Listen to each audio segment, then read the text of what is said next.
thà bây giờ ấp tập phần nào nó còn tao mơ tới đôi chuyện tập ta món á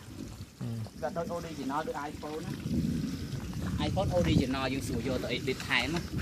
để bữa đi chọn tôi bị đặt lơ dương hai vậy nè tiền time cái lơ của này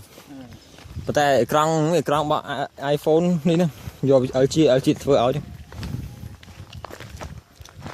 cái resolution camera บ่ LG ឃើញធំជាងហ៎ resolution អេក្រង់ដង stay អេក្រង់វា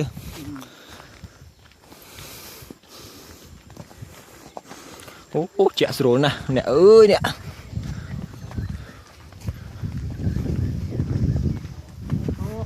អូនោះឃើញហើយនោះលាក់អរិចចុះ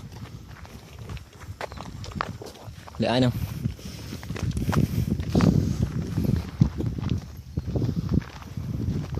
ណែបងកាន់ថតមួយយេ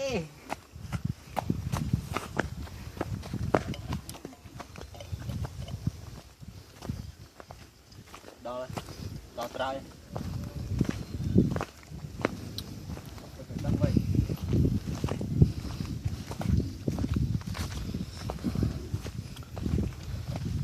còn đây là đôi GoPro ấy iOS với on OSI với optical image stabilization với cái như nhiều rồi bởi GoPro đó nè GoPro anh tính là 30 gì đó nâng chơi mà GoPro ấy cái GoPro miền Hero 2 chân mạnh vậy đi GoPro Hero 4 rồi lại giết buôn nói hả anh peace